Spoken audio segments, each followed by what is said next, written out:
ये देश इस संविधान से चल रहा है। यहाँ पे मनुस्मृति या किसी भी अन्य ग्रंथ का भारत के अंदर अब कोई स्थान नहीं है। अरे अगर ताकत है तो एक गांव को भी हिंदू राष्ट्र बना के दिखाओ। तो मैं दावे के साथ कहता हूं कि हिंदू राष्ट्र मेरी लाश पर बनेगा, जिंदा रहते हुए हिंदू राष्ट्र नहीं बन सकता। ये जातियां नस्लें जानवरों में होती हैं, मुर्रा भैंस, साहिवाल बैल, हरियाणवी बैल। मानव की सिर्फ एक जाति मानव, और मानव का सिर्फ एक धर्म मानवता। कांवर लेके जाते हैं तो उन पे फूल बरसाए जाते हैं, और जब नौकरी मांगते हैं तो डंडे मारे जाते हैं। ऐसे व्यक्ति को, ऐसे पार्टी को कभी वोट मत दो जो आपकी बहन भाइयों की सुरक्षा ना कर सके, रक्षा ना कर सके, सम्मान ना दे सके। जो हमारे देश की आन बान शान थी और है, आज भी फूलन देवी हमारे बीच में है, फूलन देवी हमारे दिलों में है, और फूलन देवी हमारे दिलों में हमारी माँ बहनों की सम्मान के लिए हमारे दिल में वो राज करती है। दोस्तों, मैं आपको बताना चाहता हूं, हमारे कुछ साथी बहुत ही हीन भावना के शिकार हैं। हमारे कुछ साथी हीन भावना के शिकार हैं कि उनको जाति सूचक शब्दों से संबोधित किया जाता है, लेकिन निष्कर्ष कोई निदान उनके पास नहीं है। लेकिन हम लोग ये भागीदारी न्याय मोर्चा इस सब का निदान लेकर के आया है। आपके सामने उस निदान को रखेंगे।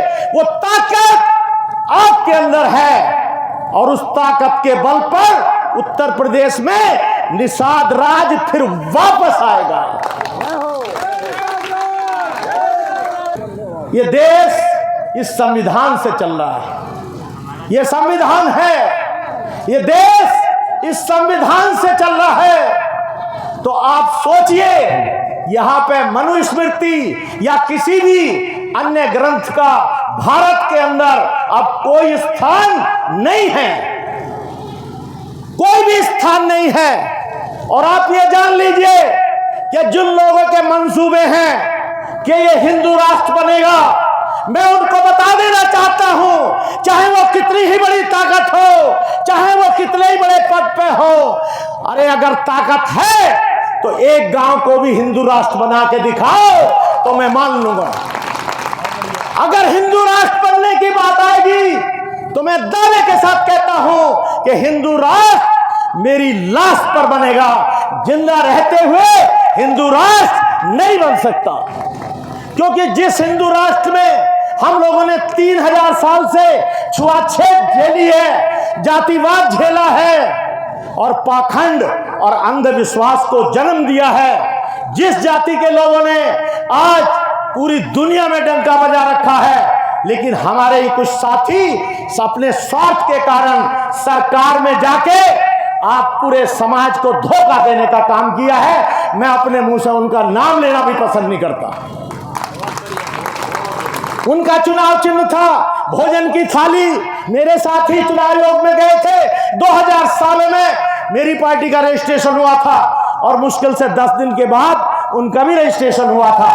लेकिन मैंने जब उनकी विचारधारा देखी तो मैंने उनको साफ मना कर दिया कि मुझे मंत्री एमएलए बनने में शौक नहीं है, मुझे अपने समाज को जगाने में शौक है। यदि मेरे सामने, मेरी पार्टी के कार्यकर्ता के सामने, भागीदारी न्याय मोर्चा के किसी आदमी के सामने किसी आदमी ने किसी महिला को बदतमीजी करने की कोशिश की, आंख दिखाने की कोशिश की, तो मैंने अपनी लाइफ में अपनी बॉडी दान दी, आंखें दान दी, लेकिन ऐसे बदतमीज आदमी की आंख निकालने में हिचकिचाएंगे नहीं। हर हालत में हमें अपनी महिलाओं का सम्मान करना है, और इसकी शुरुआत आप लोग अपने घर से कीजिए। आप सोचिए, आज मुझे एक सुनने को मिला, यहां भी लोगों ने बताया कि बहुत सारे लोग दारू पी करके महिलाओं से झगड़ा करते हैं, मारपीट करते हैं। अरे उनको शर्म आनी चाहिए। आज एक बात बताओ, सारे जितने इस पंडाल में बैठे हो, अगर मैं आपसे कुछ मांगू तो मुझे दोगे? हाथ उठाओ सारे के सारे। सबसे पहला काम, ये जाफरानी पत्ती, ये खैनी, सादी पत्ती, सारी पत्तियों ने मिलके आपको आपत्ति में डाल दिया। आज फैसला लो कि हम कभी भी गुटखा, खैनी, पान मसाला ये नहीं खाएंगे। साथ ही साथ कच्ची दारू भी नहीं पियोगे। थोड़ा बहुत कुछ ऐसे लोग हैं, डॉक्टर भी कहते हैं कि यार एक आध वीक में थोड़ा कुछ ले लेने दो, कोई बात नहीं है, लेकिन आप कच्ची दारू नहीं पिएंगे, घर में झगड़ा नहीं करेंगे, और चाहे भूखे रह जाओ मेरी तरह अपने बच्चों को पढ़ाएंगे। मेरे परिवार में तो कोई कंपाउंडर भी नहीं था, आज दोनों बेटियां MBBS हैं, MS हैं, दोनों यूपीएससी क्वालिफाइड हैं, IAS है। और सबसे बड़ी बात, जिस IAS को आप बहुत बड़ी ताकत समझते हो कि DM, इससे DM कमिश्नर बनते हैं, लेकिन मेरी किसी भी बेटी ने उत्तर प्रदेश क्या, भारत क्या, यूपीएससी में सिलेक्शन होने के बाद भी इस पोस्ट पे ज्वाइन नहीं किया। एक मस्कट ओमान में है डॉक्टर निधि सिंह, जिसकी सैलरी एक महीने की 22 लाख रुपए महीना है। यहां क्या करती? उसके हस्बैंड को 28 लाख, 50 लाख पर मंथ जिसे मिल रहा है, उसे यहां बेईमानी करने की क्या जरूरत थी? दूसरी वाली अंबिका सोनी के यहाँ है, और वो भी MBBS MS है, उसने भी यूपीएससी पास किया, उसने ज्वाइन नहीं किया। आज उसका कम से कम 150 करोड़ का अपना अस्पताल है। अपने मुंह से मैं कुछ कम कह रहा हूं, 250 का भी हो सकता है, और उसको 30 लाख महीना करीब आमदनी है। तो मेरा कहने का मतलब यह है कि जिन लोगों को यह हो कि यार हम तो बहुत छोटी पोजीशन में हैं, हम नीच जाति के हैं, तो इस चीज को अपने दिमाग से निकाल दो। जब आप दुनिया में आए थे तो केवल आप मुझे बताओ, 2 ही जातियां थी, या तो फीमेल या मेल। इसके अलावा भगवान ने आपको किसी जाति में नहीं बांटा है, और बांटा हो तो आप बताओ। तो फिर ये जातियां, नस्लें जानवरों में होती हैं, मुर्रा भैंस, साहिवाल बैल, हरियाणवी बैल। मानव की सिर्फ एक जाति मानव, और मानव का सिर्फ एक धर्म मानवता। इसलिए अगर कोई आदमी आपको गलत बात पढ़ाता है, जब हमारे बच्चे कांवर लेके जाते हैं तो उन पे फूल बरसाए जाते हैं, और जब नौकरी मांगते हैं तो डंडे मारे जाते हैं। बताओ ये स्थिति है कि नहीं? लेकिन ये स्थिति किसने बनाई? आपने अपने वोट की ताकत का सही इस्तेमाल नहीं किया। सारी ताकत आपके अंदर है, आपके अंदर है। इसलिए आप ऐसे दरिंदे को, ऐसे व्यक्ति को, ऐसे पार्टी को कभी वोट मत दो जो आपकी बहन भाइयों की सुरक्षा ना कर सके, रक्षा ना कर सके, सम्मान ना दे सके। मेरी बात को मतलब समझ रहे हो? मैं थोड़ा घुमा के इसलिए बोल रहा हूं, बहुत सारी FIR मेरे ऊपर है, आप सोच भी नहीं सकते जितनी है, लगभग 1000 से ऊपर मान के चलो। हाँ, तो इसलिए जो ये व्यक्ति आपके सामने बोल रहा है, 4 यूनिवर्सिटी से पढ़ा लिखा व्यक्ति है, और पूरे देश के 140 करोड़ को चुनौती देता है। यदि कोई इस धरती में अपनी मां की कोख से जन्म लिया हो तो हमारा मुकाबला करे। तो आप ये अच्छी तरीके से समझ लीजिए कि आपके वोट से सरकार बनती है। पिछड़ों में भी बड़ा घपला है। हमारी आबादी लगभग 60 से 62% है, और रिजर्वेशन कितना दिया? 27। उसको भी कुछ लोग खा गए। जो अति पिछड़े थे, अत्यंत पिछड़े थे, उनके हिस्से में एक पोस्ट भी नहीं आई। आज 125 IAS, 125 IPS, 750 अलाइड हर वर्ष चुने जाते हैं। लेकिन आप मुझे बताओ, इस सभा में बैठे हुए इस वर्ष किसी आदमी का, बच्चे का, किसी का सिलेक्शन हुआ हो तो बताओ क्यों? क्योंकि पिछड़ों में भी घपला है। इसलिए हमने आरक्षण में बंटवारे का मुद्दा ये कैबिनेट में जा रहा था, लेकिन ये भारतीय जनता पार्टी की सरकार है, कुछ लोगों ने इसको बंटवारे को रोक दिया, लेकिन मैं उनको बता देना चाहता हूं, यदि इस मुद्दे को रोकोगे तो सरकार दोबारा आपकी कभी आ नहीं पाएगी, चाहे कुछ भी कर लेना।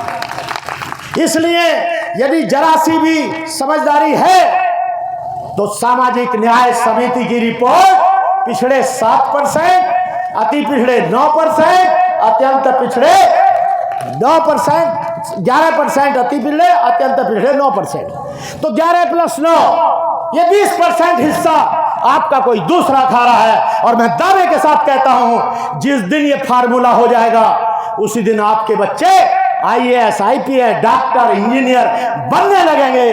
तो फिर आपको क्या दिक्कत है? आपको क्या दिक्कत है? आप तो कुर्सी से उठ के जा रहे हैं, आप तो कुर्सी से उठ के जा रहे हैं। ये हमारी आखिरी सभा नहीं है, ये जब तक हो नहीं जाएगा आपको न्याय नहीं दिला देंगे। आप बताओ, घर का मुखिया यदि मैं हूं और मेरे घर के बच्चे दुखी रहें तो जिम्मेदार कौन है?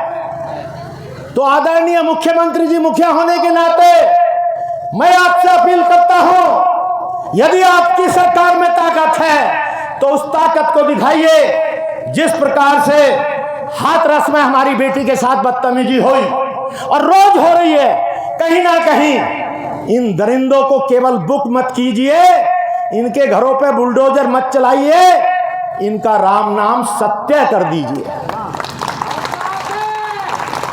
इनका राम नाम सत्य कर दीजिए। और आप लोग, एक आदमी भी यदि कोई पार्टी में गंदा है, किसी भी पार्टी में, या तो वो उसको तत्काल निकाल दें, नहीं तो ऐसी पार्टी को सत्यानाश मिट्टी में मिला दीजिए। ये पार्टी के सब राष्ट्रीय अध्यक्ष बैठे हैं, पूरे उत्तर प्रदेश में नहीं, पूरे भारत में, जहां से कहिए हम लोग टिकट देंगे, जिसको कहिए टिकट देंगे, लड़ो हारो कोई फर्क नहीं पड़ता।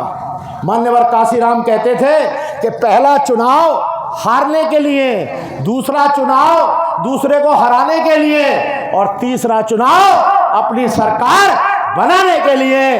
अब ये सरकार भागीदारी न्याय मोर्चा की सरकार, जिसमें आप लोग शामिल होंगे, ये आने वाले 2027 के चुनाव में अपना रंग दिखाएगी। अभी बहुत सारी हमारी रैली होनी है पूरे उत्तर प्रदेश में, पूरे भारत में, हम इसको लेके जाएंगे। तो आप इतनी सी बात मान लिए, कोई आदमी किसी महिला के साथ बदतमीजी नहीं करेगा। हाथ तो उठाओ, अब क्या दिक्कत है? हाथ उठाओ। और एक एक आदमी अपने गांव में जाके बताइए, यदि कोई गुंडा आपको दबाता है तो वो गुंडा तब तक दबाता है जब तक आप दबते हो। जिस दिन आपने फैसला ले लिया कि हम इस गुंडे से नहीं दबेंगे, नहीं डरेंगे, दुनिया की कोई ताकत आपको नहीं डरा सकती।